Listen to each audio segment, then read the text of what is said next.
Մեծարգո նախագահ, հարգելի փոխնախագահներ, այդ թվում պարոն Վարդևանյան։ Քանի որ պետաիրավական հարցերի հանձնաժողովն է, ես կփորձեմ ելույթից մի հատված գոնե իրավական մասով խոսել, բայց անցնող 2 օրերին, հատկապես վերջին պարոն Կարապետյանի ելույթից հետո ես սկսեցի արդեն հավատալ իմ այն մտքին, որ ուժեղ Հայաստան խմբակցությունից պատգամավորներ դուրս են գալու եւ իմ կարծիքով պարոն Կարապետյան, իմ տպավորությամբ առաջինը դուք եք փախնելու այդ խմբակցությունից, որտեղ եթե ձեր ելույթը խմբագրենք այսօրվա կամ առաջին օրվա ելույթը, եկեք փորձ անենք, խմբագրենք, անունը փակենք ով է, դուրս գանք փողոց, հարցնենք ու սենց պարոն Վարդևյան կասի ռեբուս անենք, ասենք հələ մատ գուշակ եք եսում ելույթը կլինի, ինձ թվում է 10-ից 10-ը հաստատ ձեր անունը կամ ձեր այս կողմից անուն չի տա։ Ես կարծում եմ մենք պետք է օգնենք, փրկենք պարոն Կարապետյանին, որպեսզի դուրս գա, որովհետև դուք ելույթ եք ունենում, ձեր խմբակցության անդամները չեն հարգում ձեր ելույթը, ու էլի գալիս են ձեր ասած, խոսում են այդ պահից առաջվա տեղի ունեցած բաների մասին։ Ես այդ թվում դրա համար եմ հիմա նաև արձագանքում որոշ հնչած մտքերի։ Ուզում եմ խոսել եկեղեցի պետություն, շատ խոսվեց։ Այս մասին Տիկին Գալստյանի հետ կարծեմ նաև հանձնաժողովում եմ ասել։ Ուրեմն տեսեք, մեր սահմանադրության մեջ գրած չի եկեղեցին անջատա պետությունից, առավել ևս հայ առաքելական եկեղեցին։ 1995 թվականի սահմանադրությունը երբ ընդունվել է առաջին անգամ, այդտեղ ընդհանրապես ոչ մի բան չկար գրած եկեղեցու մասին, կար կրոնական խղճի ազատության մասին։ 2005 թվականին առաջին անգամ, երբ սահմանադրական փոփոխությունները Ռոբերտ Քոչյանը երկրորդ թե երրորդ փորձից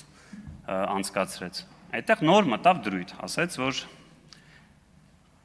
կրոնական եկեղեցին անջատա պետությունից ու ասես նաև օրենքը ապահովում է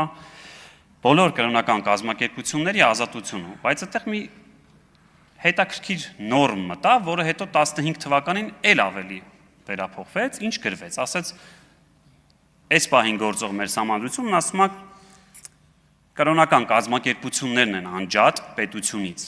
բայց հետո երբ որ արդեն խոսում է ավելի մասնավոր հայ առաքելական եկեղեցու մասին, ասում է այ այն բոլոր կրոնական կազմակերպություններից բացի հայ առաքելական եկեղեցի եւ պետություն հարաբերությունները կարող են կարգավորվել օրենքով, այսինքն մեզ օրենսդիրին սահմանադրությունը տվել է այդ հնարավորությունը, որպեսզի մենք գանք այստեղ եւ կարգավորենք պետություն եւ հայ առաքելական եկեղեցի հարաբերությունները։ Մի բան, որը ըստ սահմանադրության օրինակ չեն կարող անել ոչ հայ առաքելական եկեղեցու հանդեպ։ Օրինակ չեն կարող հայ կաթոլիկ եկեղեցու եւ պետություն առանձին օրենք ընդունել։ Դրա համար էլ կա Հայաստանում հայ առաքելական եկեղեցու մասին առանձին օրենք։ Այդ օրենքի շրջանակներում էլ կարգավորվում է որոշակի հարաբերություններ։ Հաջորդը, որ ասում եք պետությունը մտել է եկեղեցի։ Գիտեք ով է առաջին անգամ, պարոն Ղազինյան, դիմել դատարան ու ասել ոչ թե օրինակ որ ես չգիտեմ, ԱԺ-ի հետ խնդիր ունեմ։ Հայ առաքելական եկեղեցին առաջին անգամ մտել դատարան, գիտեք ինչ հարցով։ Ասել է ես մի հատ հոգևորական կա 2000 այս տարվա կարծես փետրվարին էր։ Ասել է ես մի հատ հոգևորական կա, որին կարգալույծ եմ արել, հարգելի դատարան, խնդրում եմ ապահովի, որ ինքը բանալիները տա ինձ։ Այսինքն ինքն է գնացել մտել այդ դատարան, այդ դրանով ընդունելով, որ ինքը կարա իր ներքին հարաբերությունները պարզի դատարանի միջոցով, նրանց ասել հարգելի դատարան, խնդրում եմ ապահովեք իմ այն որոշումը, որով որ ես զրկել եմ իրավունքից այսինչ նախկին քահանային վանքին տնօրինելու կամ տիրապետելու, ոչ թե տնօրինելու, խնդրում եմ ապահովի։ Հիմա այդ նույն դատարանն էլ ասում է կարա, չէ, ասի, որ դե եթե դու մի անգամ ինձ եկել ասել ես պայմանական, որ Սիսակին հեռացրել եմ ապահովի սա, հիմա էլ օրինակ Սիսակն է եկել ինձ ասում, այս մարդը, որ ինձ հեռացրել է, ապօրինի է, խնդրում եմ հարաբերությունները մեր պարզի։ Սա այս մասով։ Այսինքն եթե այդ տրամաբանությամբ գնանք, առաջին սուբյեկտը, որ դիմել է դատարան, դա եղել է հայ առաքելական եկեղեցին։ Եվ երկրորդ այն կտորը չհասկացա, էլի, այսինքն գալ ասել գողերեք դա վիրավորական չի, բայց փուրը տալը վիրավորական է։ Ուզում եմ հասկանամ այդ որ պանյատով ենք, էլի, առաջնորդում եմ պարոն Մանուկյանի ասած մանդատները դնեն գնանք դուրս խոսանք։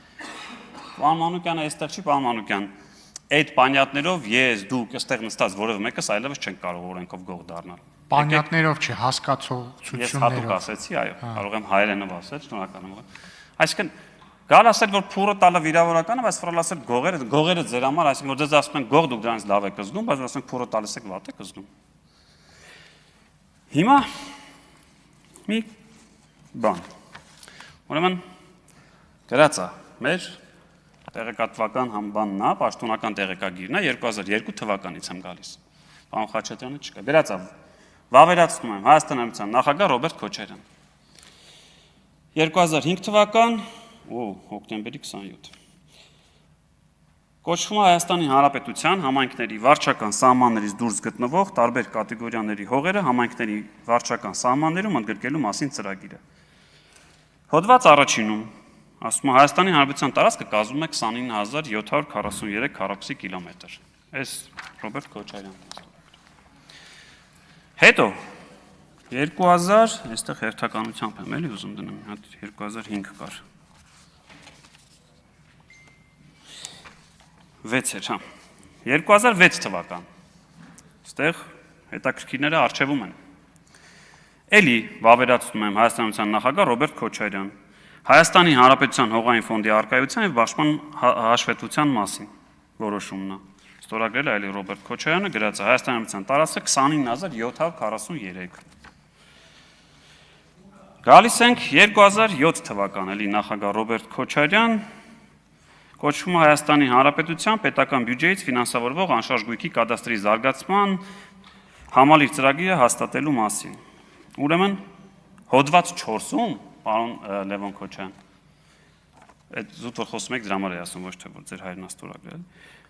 Հոդված 4-ում գրված է, ասում է Հայաստանի Հանրապետության տարածքը կազմում է ընդամենը 29800 քառակուսի կիլոմետր։ 2000 հիշում ենք, ընթերցում է 2, 6, այս 7-ին արդեն դարձավ 29800, բայց այս որոշման абսուրդը գիտեք որն է։ Ուրեմն իրավական առումով 4 հոդվածում տենց է ասում, գալիս ենք ծախսերի նախահաշիվ այլ հոդվածում, ասում է Հայաստանի Հանրապետության տարածքը 29810 է։ Հետո այս նույն որոշումը, որ մի փաստաթուղթ է, ժողովուրդ ստորագրել է էլի Ռոբերտ Քոչարյանը, ծրագրի հիմնավորման մեջ Հայաստանի Հանրապետությունը դառնում է 29743։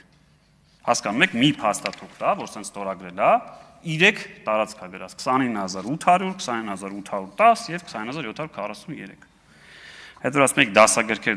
չէ, դասագրքերից չի միայն։ Ու այստեղ էլի կա, ես առանձնացրել եմ թվով 10 իրավական ակտեր, իդեպ որոնց մի մասը ըստ Արլիսի շարունակում են գործել, որտեղ կա բոլոր տեղերը, ինչի եմ հիմնականում սահան է, որտեղ պարոն Խաչատրյանն էր ասել, դրա համար առանձնացրել եմ միայն Ռոբերտ Քոչարյանը, բայց այստեղ կա նաև Սերժ Սարգսյանի պաշտոնավարման տարին եւ իր ստորագրությունը կա դրված, էլի 29743 եւ կա նաև ինչու ոչ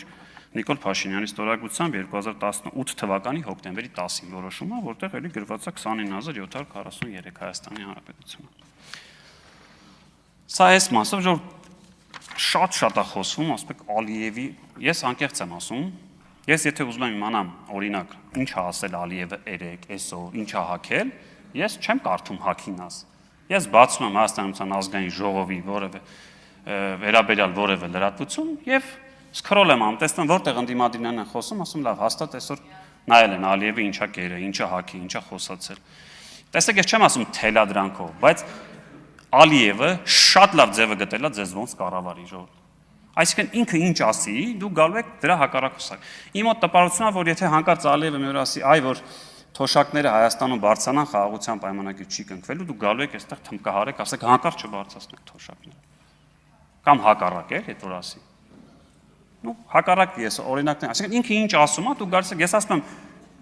ինչ